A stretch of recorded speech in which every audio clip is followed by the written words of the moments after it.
Hello and welcome to the lecture on Nietzsche for this Introduction to Philosophy course. And in this lecture we're going to be focused on Nietzsche's first book, which was called The Birth of Tragedy and was published in 1872. And we're going to find when we take a look in this lecture that Nietzsche, of course, was very influenced by Schopenhauer, who we looked at, and his theory of art had a profound effect on the young Nietzsche. And we'll learn about that effect, and we'll see other influences in his beliefs that Germany at the time, in the 19th century, was in a position to kind of rediscover the unique kind of cultural heritage of ancient Greek tragedy. And this was sort of, as Nietzsche saw it, was being brought to life again for the first time since the ancient world in 19th century Germany. So we'll take a look at some of those claims, and basically we want to see what Nietzsche does with the arguments about tragedy, extending Schopenhauer, and also putting his own unique imprint on that argument as well.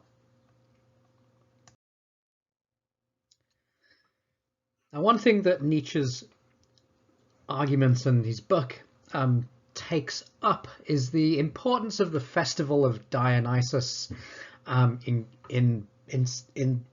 Greek public life, and the importance of the festival for the Athenians' sort of understanding of themselves, understanding of who they were, and the fact that for Nietzsche, tragedy sort of came out of this communal festival of celebration, and a lot of the unique parts of Nietzsche's interpretation of tragedy come out of that insight that tragedy is originally this sort of communal celebration, this communal festival. It thrives at this time of the Festival of Dionysus in the spring, and of course it was during the Festival of Dionysus that all of the tragedies were put on at the theatre in Athens in nightly performances. So there was this unique relationship between the Festival of Dionysus and tragedy and art and sort of communal celebration, and that's what Nietzsche's picking up on. And his book does some interesting work of using that basis for developing a sort of a solid theory of tragedy. Here we can see the old theatre where the Athenians would gather during the Festival of Dionysus to watch tragedies. The usual format was they would watch 3 tragedies per night, followed by a short satyr play. For the first 3 nights at least, they would watch 3 tragedies at night, and then the 4th night would be a night of comedy, and they'd award a prize for the greatest tragedian of the festival. So we see at the top the sort of ruins of the great theatre, and at the bottom a reconstruction of how that theatre might have looked at the time, and how plays might have looked when they were being put on the theatre in these nightly performances. So the festival and the theatre was a kind of a sort of communal public event. It involved all of the citizens, and the citizens would gather together to participate in this communal event.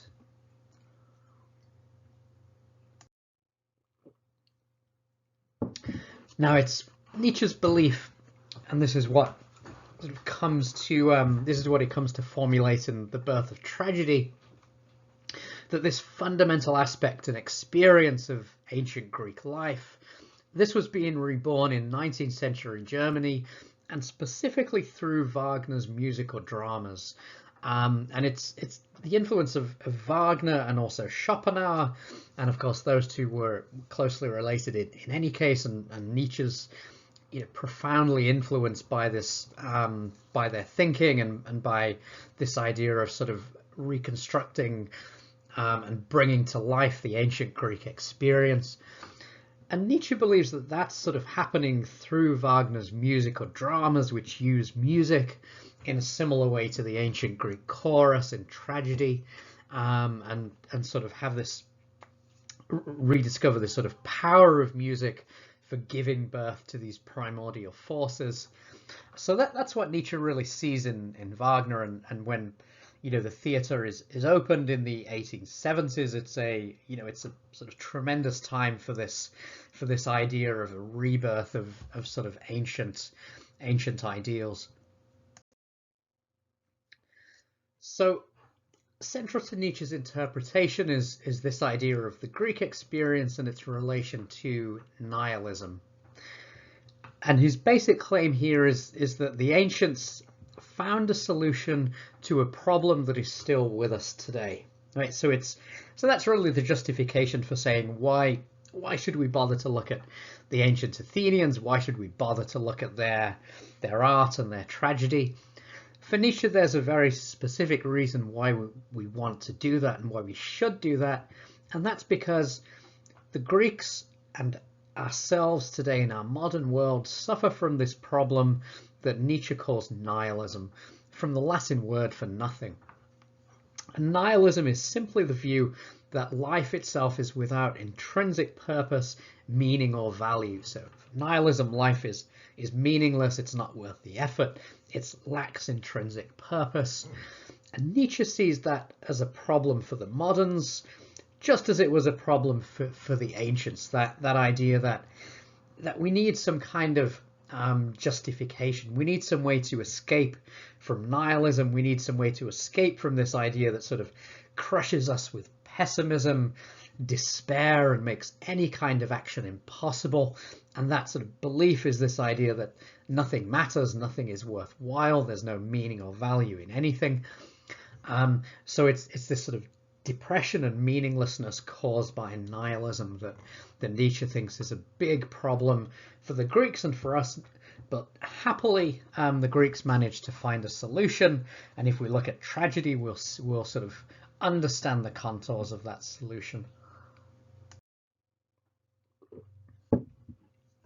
The Greeks, Nietzsche says, were deeply aware of the terrors and horrors of life.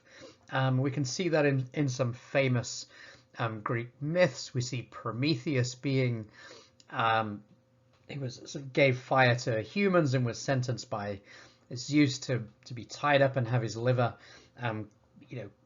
permanently plucked out by the eagle, and the feat is constantly repeated. We see Orestes haunted by the Furies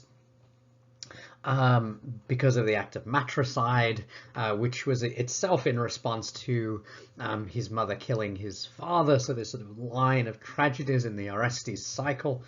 And then on the left, Agamemnon sacrificing his daughter Iphigenia so that the Greek fleet can sail to Troy, and sort of get the war started. So that Greek tragedy is replete with these incidents of sort of terror and horrors that are unavoidable, that are just part of existence itself. These terrible choices that we have to make. So it certainly suggests that sort of deep awareness.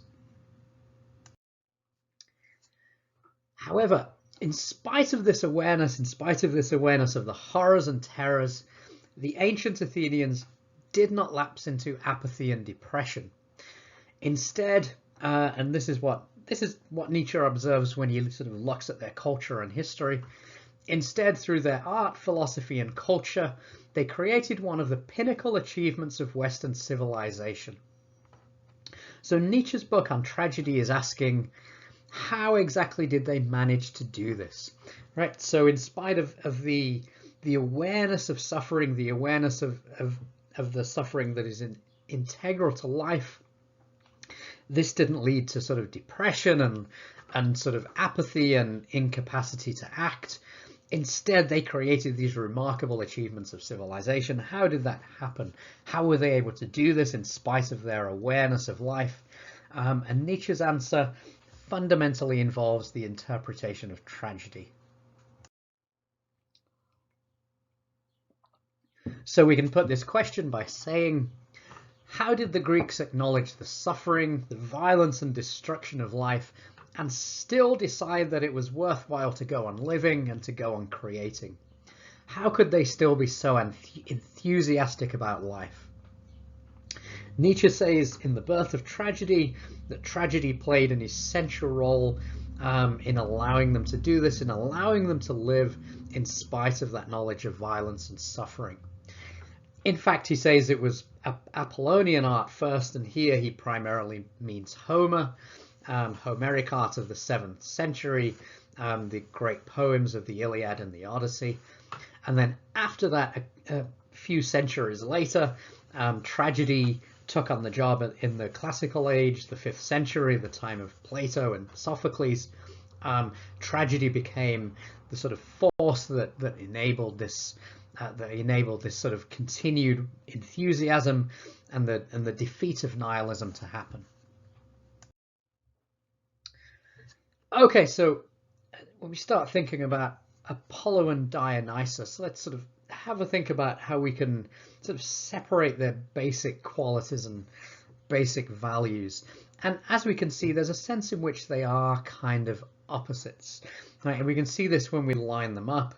And we see the Apollonian is more sort of focused on things that create boundaries, that are sort of law-governed states, that are logical. We've got thinking, self-control, and rational, logical thought. And for the Dionysian side, we've got feeling, passion, these irrational and instinctual emotions. That's a basic kind of opposition. We've got ordered and chaotic. The dream state as a kind of an idealized perfection versus a kind of state of intoxication. Principle of individuation, the sort of individualizing, the separating. We saw for Schopenhauer that's what happens behind the veil of Maya, where there's kind of a individuation of things. We see things in their separation rather than in their wholeness.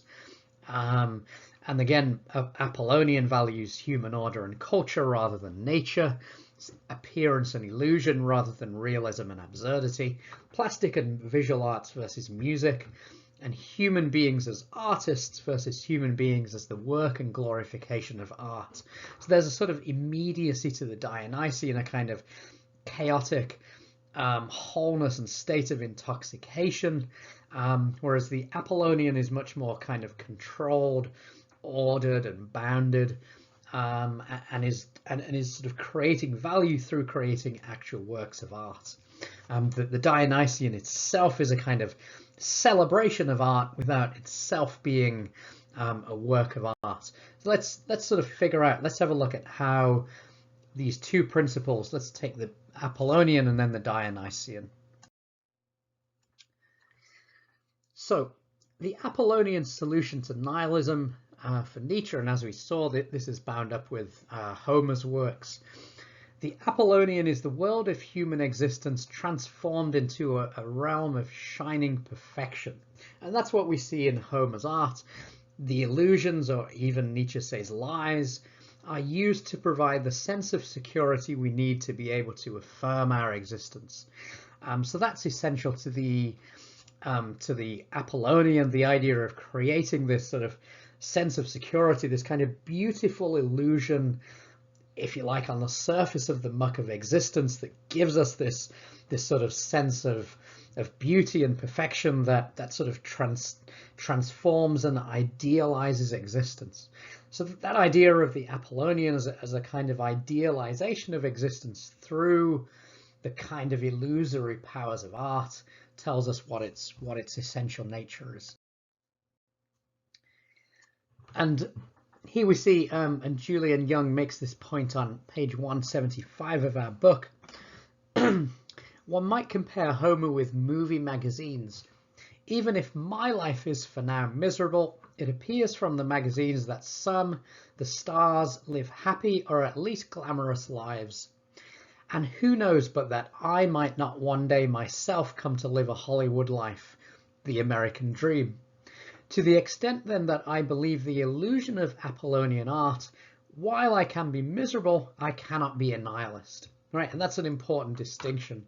I might be miserable seeing other people living sort of glamorous lives, but of course that's what I aspire to. That's sort of the meaning and purpose I aspire to.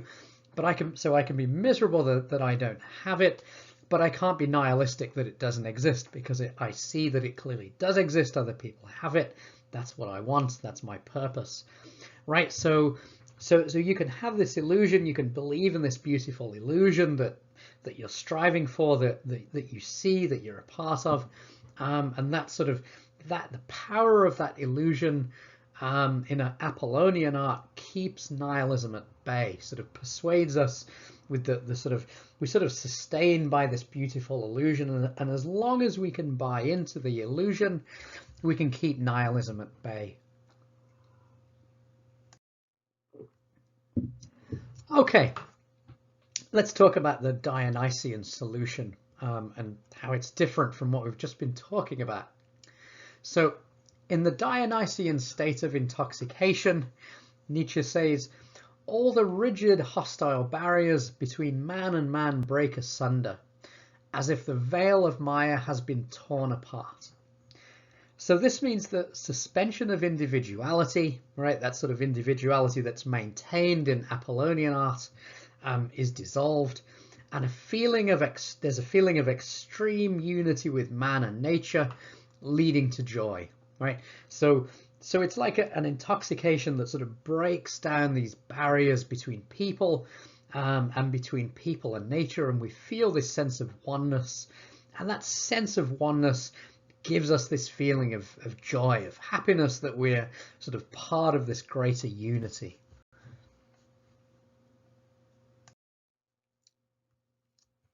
So this interpretation that Nietzsche's developing of the Dionysian and how it works is a version of the Sublime that we saw in Schopenhauer. For Nietzsche, it has this kind of Dionysian inflection or influence to it. So even though we see the fall and the suffering of the tragic hero, he says, we're not overcome with horror, because a metaphysical comfort tears us momentarily out of the turmoil of changing figures. For brief moments, we are truly the primordial being itself. Right? So when he talks of metaphysical comfort, that's an allusion to the sublime, right? That we become aware of this super sensible side of ourselves, this sort of side of ourselves that is not affected by tragedy, that is sort of beyond the horror and the suffering that is happening in tragedy. As Nietzsche puts it, we sense ourselves as truly the primordial being itself. So we're not the individuals who suffer, but truly the primordial being. Now, Nietzsche believes, as we saw, that tragedy grew out of the Athenians' experience with religious festivals in which the whole community was part of one giant joyful congregation singing what are called dithyrambs, or hymns of praise.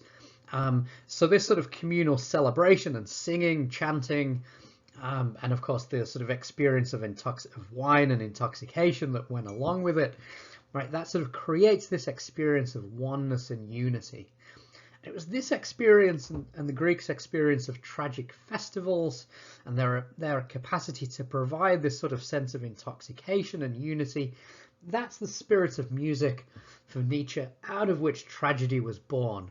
It was born out of this sort of festival experience, sort of the unity of the whole community made possible in this experience.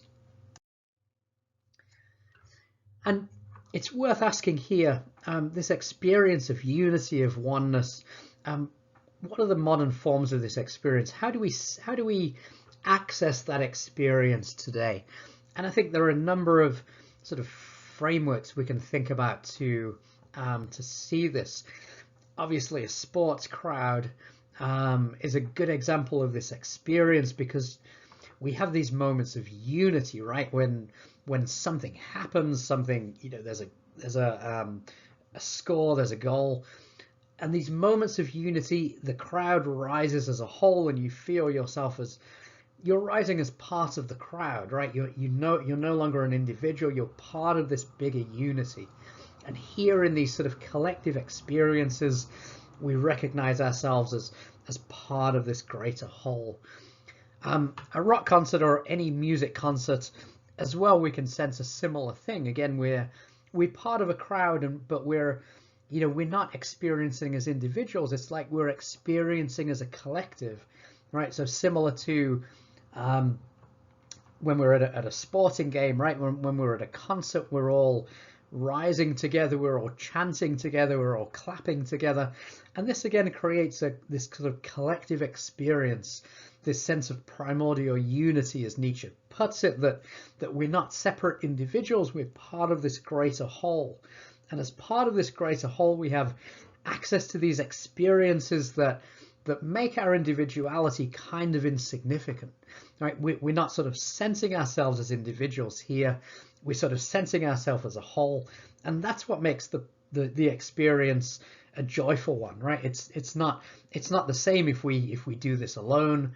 It's only a meaningful experience if it's collective and it's shared and it's one that we engage in together.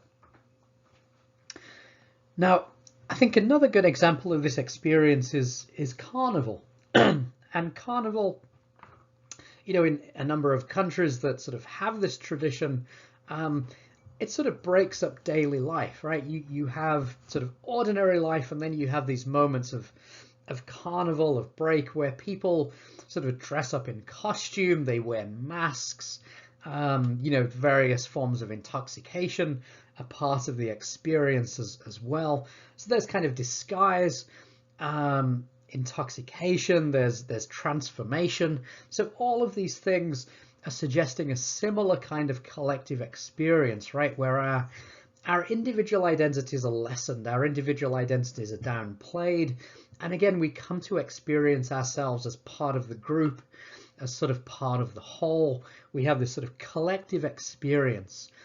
And you could say, I think, that these, you know, experiences like carnival or other sort of collective celebrations that people keep alive today in different countries are really about recovering this sense of oneness, this sense of sort of collective unity that often goes missing in daily life, right? So, you know, in our sort of daily lives, we function as individuals and we think of ourselves as individuals, but then in these sort of other moments of vacation and carnival and break, where we have these collective experiences where we can sort of sense ourselves as a whole, and we sense ourselves as a whole community.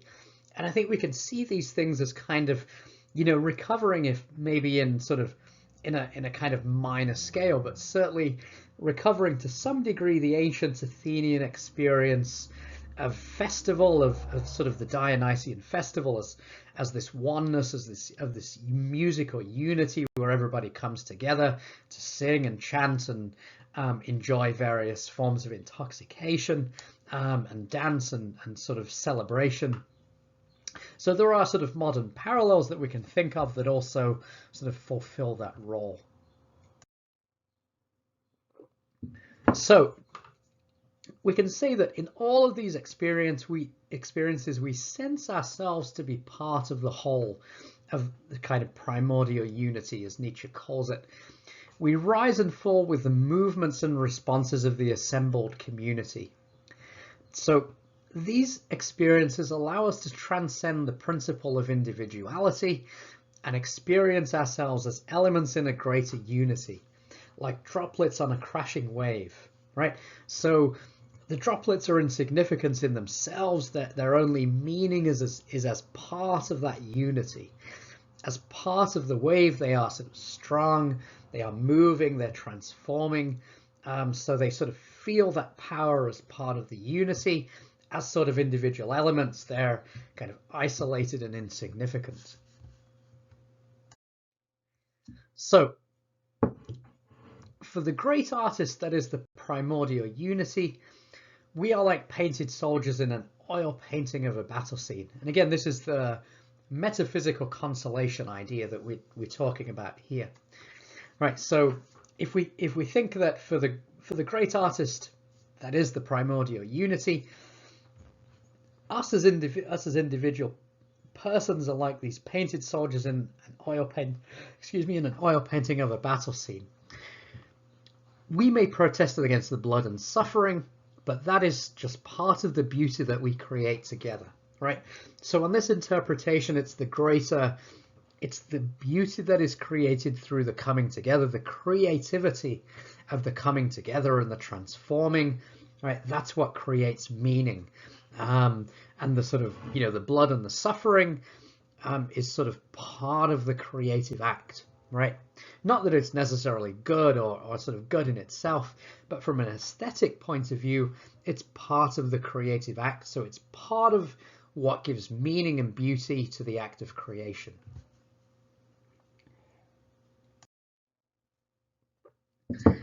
Now, in his later work, Nietzsche emphasized and sort of went against this idea of metaphysical consolation and emphasized that the primordial unity was not primarily a metaphysical idea of the unity of things behind appearances, which is how we've been talking about it up to now, but an idea of natural unity.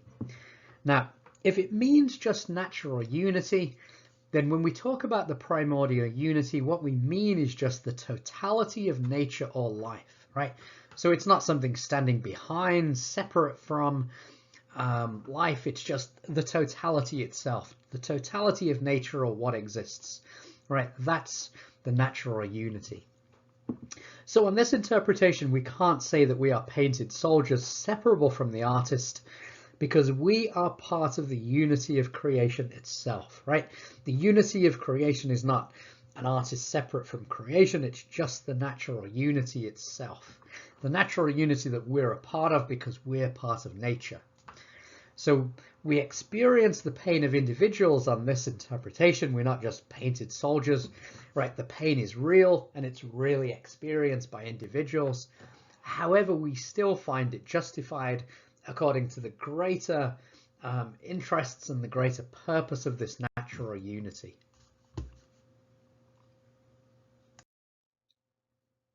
All right, let's take a look at this quite astonishing quote of Nietzsche in The Birth of Tragedy, when he's talking about this moment when we experience this tragic joy.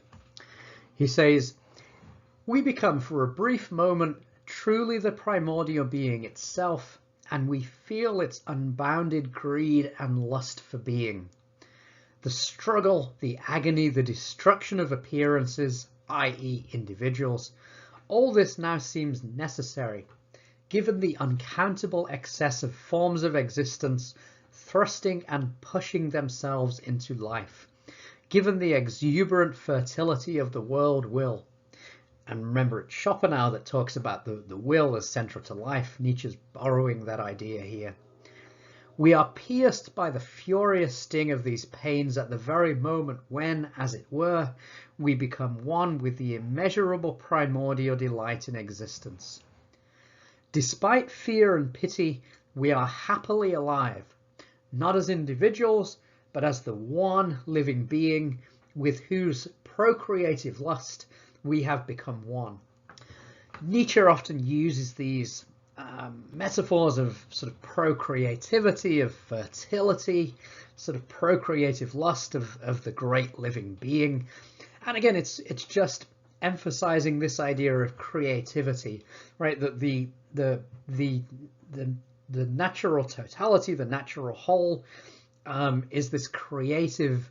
It's this creative being. It's this creative force that sort of creates, civilizations, cultures, ways of being, and then destroys them with an equally great creative exuberance, giving rise to new structures, new forces, new forms of existence, right? So Nietzsche's sort of looking at this sort of passing and rising of cultures and seeing this continual creativity of the natural totality.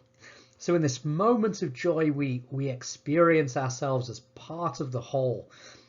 He says we feel its unbounded greed and lust for being, right? That sort of that immense joy and desire to procreate, to create new beings, new forms, and sort of opposed to that the agony of the destruction of appearances. But on the whole, again, we judge it worthwhile, right? That's the sort of price to pay for the creativity and the procreative lust. If we're going to pay that price, we have to accept that the destruction of individuals is the price we have to pay for that creativity. So this is, as we've, I think, seen very clearly, this is an aesthetic but not a moral justification of existence. right? And that means that the destruction and suffering of individuals is necessary for the primordial unity to express itself and create new forms. In other words, it's necessary for aesthetic reasons. Okay, it's not that there's a sort of greater moral purpose that is served by suffering. There's a greater aesthetic purpose that is served by suffering, and that is this need for creativity and new sort of forms and transformation of existence and so on. So Nietzsche agrees with Schopenhauer that from a moral point of view, the terrors and horrors of the world cannot be justified, right? We can't give a sort of moral answer to why people suffer. We can't give a moral answer to why, individuals suffer without merit, but we can give an aesthetic answer to that question because it's part of the way the natural totality expresses itself and gives expression to its sort of creative desire to give birth to new forms. Okay, so let's try and sum up what we've talked about today and see what we can make of it. Nietzsche's focus, as we saw, is on the experience of tragic joy or catharsis. But he himself has noted, and we've looked in fact at many other things that can produce the same effect. So why do we need tragedy? So this is an interesting objection that Nietzsche is telling us, and again he focuses very closely on this idea of tragedy as making a comeback in the 19th century, and it's this really important experience that we have of unity and creativity, right? But at the same time, Nietzsche tells us many other things can also produce this same effect. And we looked at some modern examples of things that can produce this effect. Nietzsche himself notes music as a big sort of contributor to this effect. So it may not be that we need tragedy, but if we have other things that can produce the same effect, that maybe tragedy is not itself necessary. Nietzsche provides an interpretation of tragic joy, as we saw, as a form of sublime experience. And that experience can either be a metaphysical or a naturalistic one, right? If it's metaphysical, it's the experience of ourselves as a sort of the experiences of ourselves as a self beyond nature that has this experience of security in spite of the suffering. If it's a naturalist one, then the sublime experience is ourselves as a part of the natural totality, where we experience suffering, but the suffering is justified because of the greater good of aesthetic creativity. So, tragedy for Nietzsche provides an aesthetic justification for life. It gives us grounds for thinking that despite all the horrors and the suffering, life is still worth living. So it gives us an aesthetic response to nihilism. It allows us to go on living joyfully and creatively in spite of the horrors and suffering of existence.